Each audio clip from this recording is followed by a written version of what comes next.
Hello everyone, সবাই কেমন আছেন?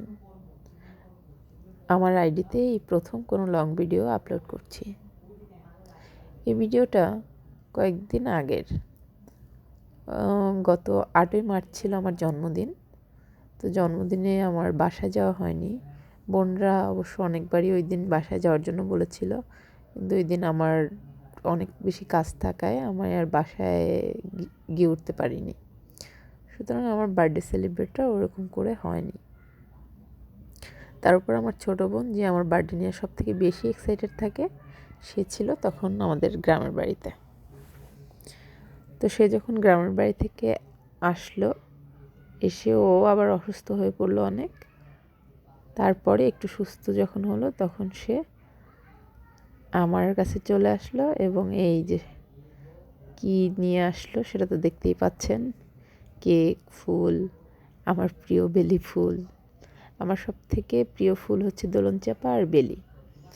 তা আমি ওকে বলছিলাম, এটা আমার সব থেকে প্রিয় ফুল, অনেক বেশি ধন্যবাদ। এবং এই যে দেখতে পাচ্ছেন ডাক বাক্সটা, এটা আমার অনেক বেশি পছন্দ। বেশ কয়েকবার আমি কিনতে চেয়েছি, তো আবার বলছে কেনার দরকার নাই। তো আমি দেখলাম গিয়ে ওই নিজে কিনে নিয়ে আসলো, তো আমি অনেক বেশি খুশি হয়ে গেলাম। এবং আরও গিফট বের করলো, তো আমি তো খুব সারপ্রাইজ হচ্ছিলাম। তো দেখতেছি যে কি আনলো। এই ছোট্ট মেয়েটা এত সারপ্রাইজ দিল আমাকে, আমি তো একদম অভিভূত হয়ে গেলাম। দেখেন কি সুন্দর একটা গলার সেট নিয়ে আসছে।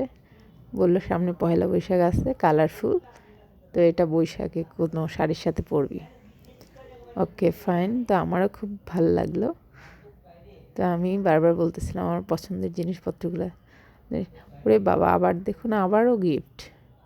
তো আমি এত বেশি সারপ্রাইজ হচ্ছিলাম আর বলতেছিলাম যে এত কিছু, মানে সারপ্রাইজ ঠিক আছে, এত কিছু কেন দিতে হবে আমার যদিও বই পড়ার খুব একটা অভ্যাস নেই, কিন্তু ও আবার মোটামুটি বেশ ভালো বই পড়ে।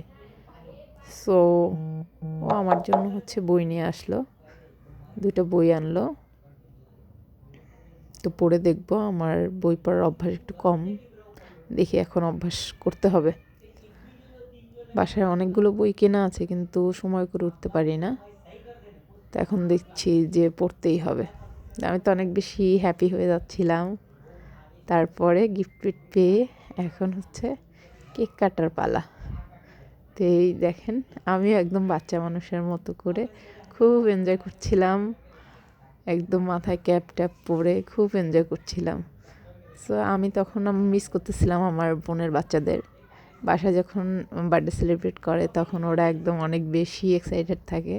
সো ওদেরকে খুব মিস করছিলাম। তারপরে কেকটা কাটবো বলে এই পাশে আয়, ক্যামেরার সামনে আয়। পরে গিয়ে ক্যামেরার সামনে এসে কেক কাটলো এবং আমিও বলতেছিলাম happy birthday to me, happy birthday to me, একদম বাচ্চা মানুষের মতো। এই যে দেখুন দুষ্টামি করা শুরু করেছে আমার সাথে। তো এভাবে করেই সে আমার বার্থডেটাকে অনেক বেশি স্পেশাল করে তুলছিল। সো কিছু বলার নাই, আসলে এত ছোট মানুষ, তো এত সুন্দর করে আমাকে সারপ্রাইজ করলো, এটা আমার একদম ধারণার বাইরেই ছিল। কারণ ও নিজেও তখন বেশ অসুস্থই ছিল, পুরোপুরি সুস্থ হয়নি। তো আমি অনেক বেশি গ্রেটফুল, অনেক বেশি কৃতজ্ঞতাবোধ ওর প্রতি। তা আমি ওকে বলছিলাম অনেক বেশি ধন্যবাদ, এগুলোকে অনেক বেশি থ্যাঙ্কস জানাচ্ছিলাম, এগুলোর কি দরকার ছিল, এগুলো বলছিলাম। এবং ও বললো আরও সারপ্রাইজ বাকি আছে, দাঁড়াও, এখনও শেষ হয়নি। তো আমি বলতেছিলাম যে আরও কী কী সারপ্রাইজ আছে, আরও কী কী আছে বের কর। তো এই তো, ভিডিওটি কেমন লাগলো আমাকে জানাবেন। ধন্যবাদ।